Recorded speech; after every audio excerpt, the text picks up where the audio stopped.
Well, good morning. This is Barry Odell with the Church of Christ at Mammoth Spring Facebook page. Hope everybody's doing well today. Got quite a few on the live stream already. Good morning, Gail and Lyle, Linda, Danny, a second Danny, and then Mark, Brian. Glad to see you guys today, everybody on here. So we are starting a new... and by the way, hey, good morning, Miss Sharon. It is Monday, March 1st. 2 months are already gone, guys, in this year. Hey, Donnell, good to see you. All right, so we are starting a new study. Good morning, Wayne. A new study today.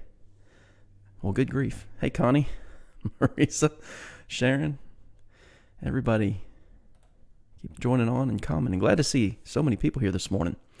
We are starting the book of Daniel today. Extremely interesting study and very valuable to our overall knowledge of Scripture and prophecy. And so here's what I want us to do real quick. If you notice, hey, good morning, Kathleen. If you notice, the title of this video is All the People and Dates of Daniel. We are not going to get started on the text today of going verse by verse.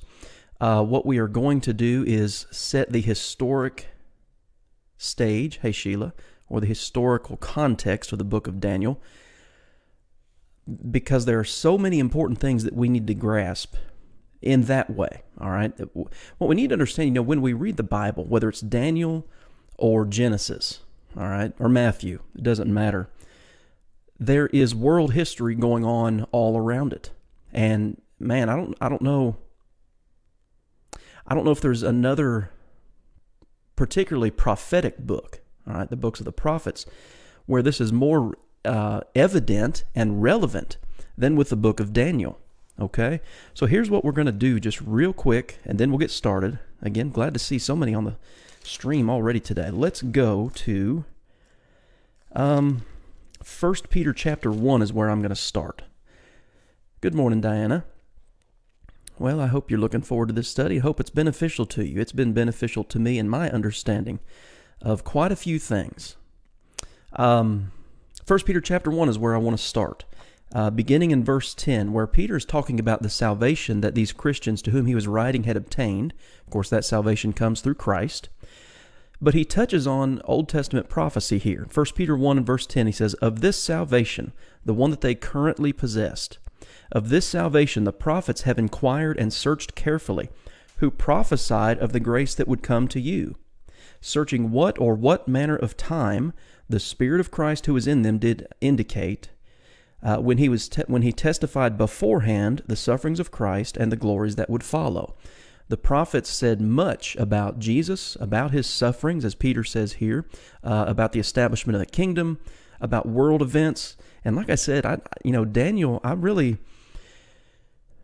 don't think there's another prophet where we see the world history, the political climate play such an important role as we do in the book of Daniel.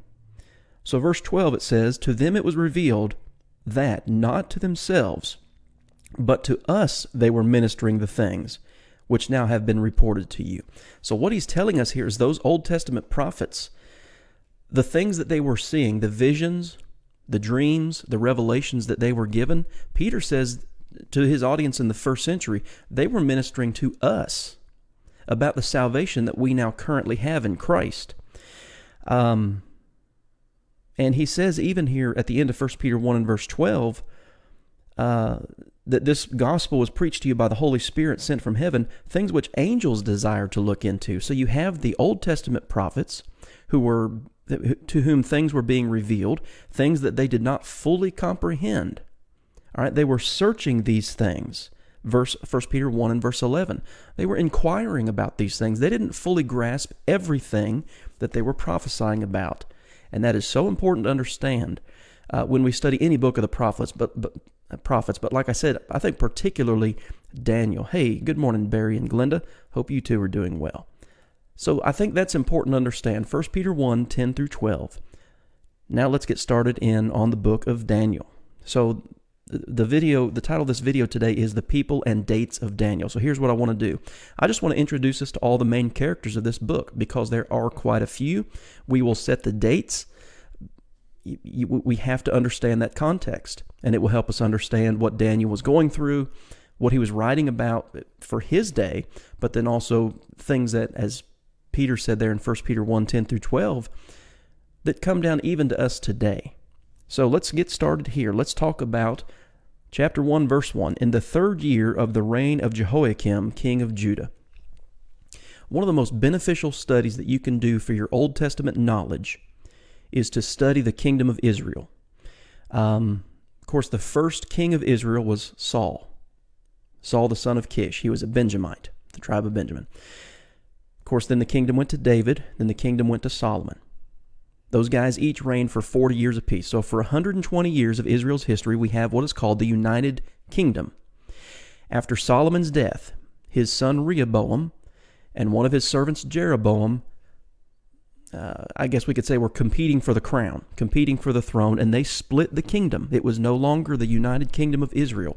It was now the northern kingdom of Israel that Jeroboam took over, the 10 northern tribes, and then it was the southern kingdom of Israel, also known as Judah, which Rehoboam became king over. There's a lot of history there. We're not going into all of that today, but I would encourage you in your own personal Bible study to get familiar with those dates, with all those events. Now, something that'll help you, some material that I wrote is on our website, mammothspringchurchofchrist.com, and it's under the Bible study tab. I think I've got 3 or 4 bits of material that I've put together on God and kings, the Old Testament kings, the kingdom of Israel, and things like that. So as we look at the book of Daniel here, it's in the 3rd year of the reign of Jehoiakim. Now Jehoiakim, hey Mom, Jehoiakim became king of Israel.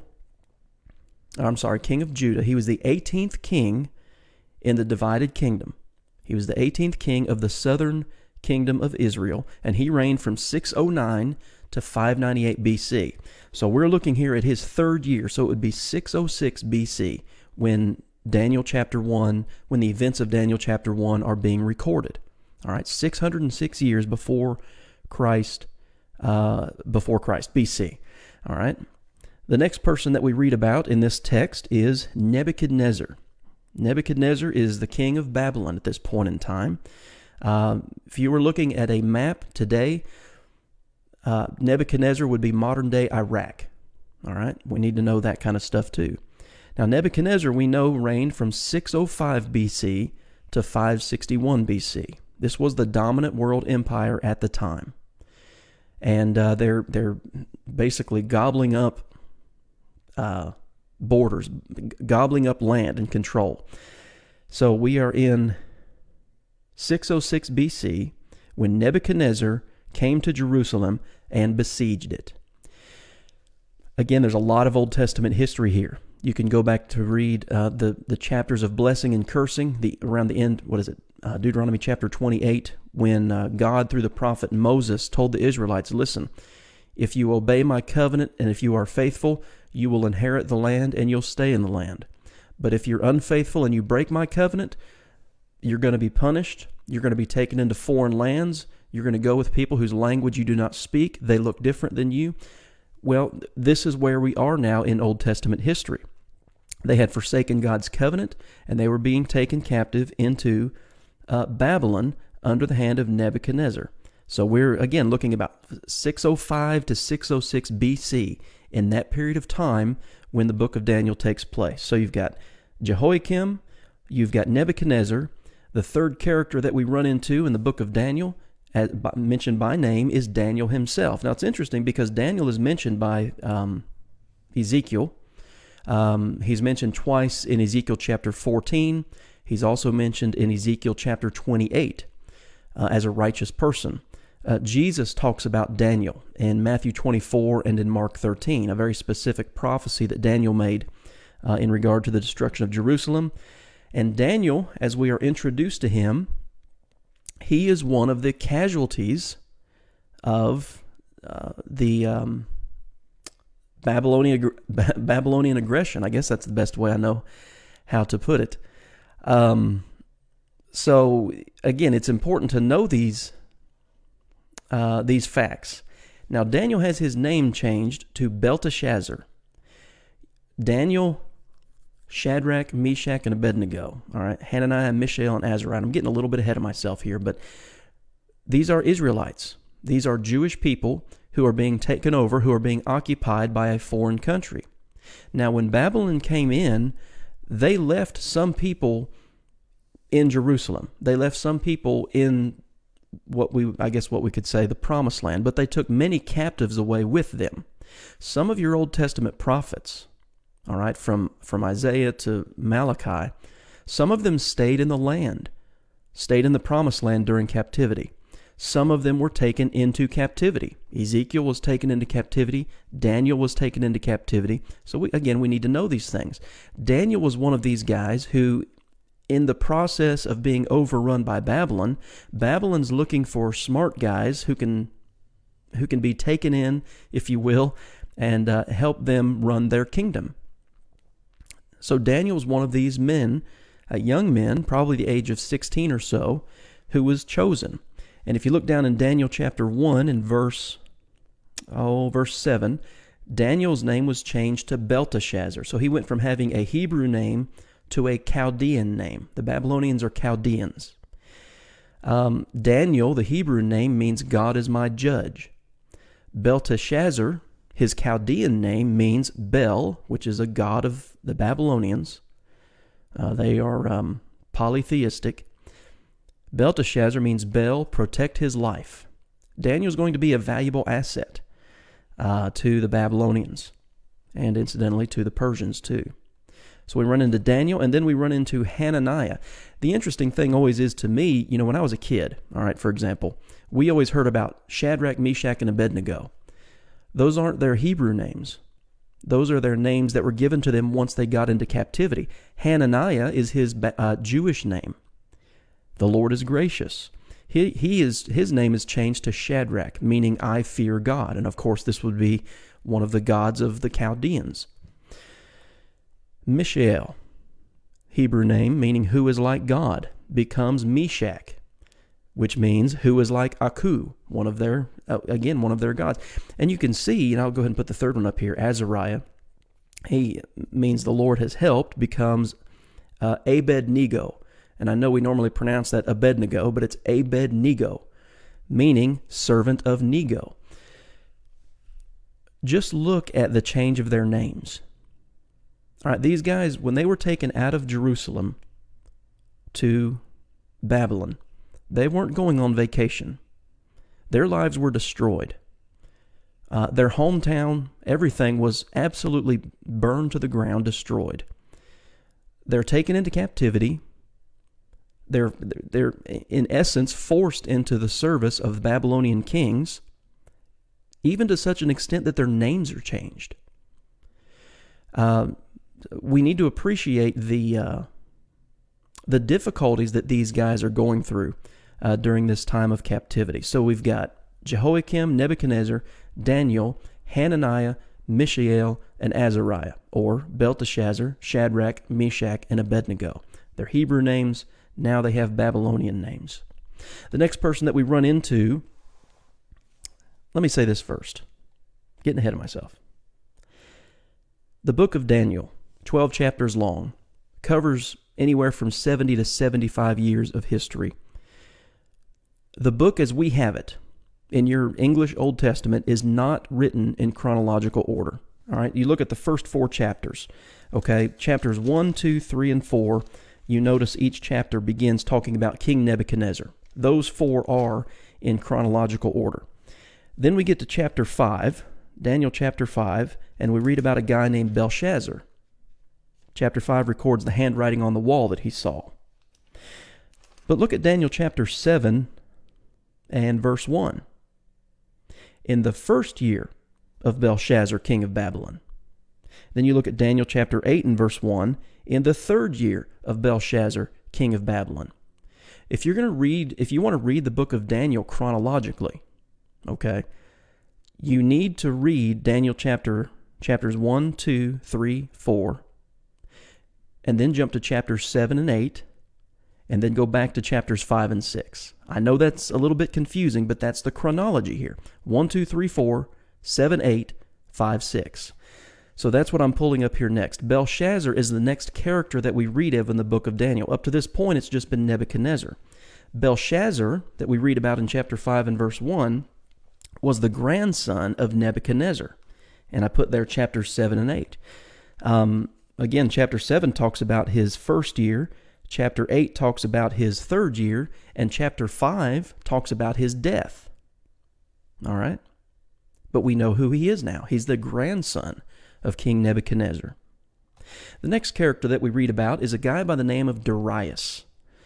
So if your chronology is 7, 8, 5, 6, look at the end of Daniel chapter 5 and verse 31. Daniel chapter 5 again records Belshazzar seeing the handwriting on the wall, and you have essentially overnight the transition from Babylon being the dominant world empire to the Persians now taking over. So Belshazzar, Daniel 5 and verse 30, died that night, and Darius the Mede received the kingdom, being about 62 years old. So now we have a transition. The interesting thing is that we read about 3 different men by the name of Darius in the book of Daniel. And as we go through the text, we'll play this out. We'll make sure we understand all of this. But this is a Darius who only lived as king, if you will, for 1 month, from October to November of 539 BC. He was killed in battle. The second Darius is in Daniel chapter 6 and verse 1. It pleased Darius to set over the kingdom 120 satraps. Okay, these are guys who governed a certain part of the kingdom. Well, if you only live 1 month, like the first Darius lived, you're not going to have enough time to appoint 120 governors all over your land. This is about 538 BC. So think about this. Daniel chapter 1 is in the 3rd year of Jehoiakim. That's 606 BC. Now we're at 538 BC. So that's 68 years already. That's how much the book of Daniel covers just so far. It goes further than that, date-wise. But at 538 BC here in Daniel chapter 6 and verse 1, Daniel's already been in captivity for 66 years. And you will remember that the captivity was prophesied to be 70 years by Jeremiah. What is that, Jeremiah chapter 25, I think it is? So anyway, we have 2 Dariuses in the book of Daniel. And then we have a man by the name of Cyrus, the king of Persia. Cyrus is appointing these other guys, these other Dariuses, to help the administration of his kingdom. Cyrus reigned in Persia from 559 to 530 BC. Isaiah the prophet prophesied of Cyrus. You can read the end of Isaiah chapter 45. 150 years prior to Cyrus, Isaiah calls him by name and says that God would use him, and certainly he does. And he plays a role in the book of Daniel. And then a final character that we run into is a third man by the name of Darius. Over in Daniel chapter 9 and verse 1, it says, in the 1st year of Darius, the son of Ahasuerus, of the lineage of the Medes. Again, this is the 3rd different Darius. This guy reigned from 522 to 486 BC. So again, we see 70 to 80 years of time that Daniel does his work. There are a lot of other things going on in biblical history during this time. Several other of your prophets are writing this time. Near this time, you've got Ezra, Nehemiah, and Esther doing their work. All of these things are related to each other. And not related, but, well, yeah, connected. But we need to understand all of these dates. If we don't, we're going to have some confusion on what exactly is going on in the book of Daniel. So those are your main characters, and those are your dates. Again, we cover 70 to 80 years. We look at some kings of, we look at a king of Israel, Jehoiakim. But then we focus a lot on Babylon and then their fall and then the rise of the Persian Empire. Like I said, there's a lot of world history that takes place during the book of Daniel.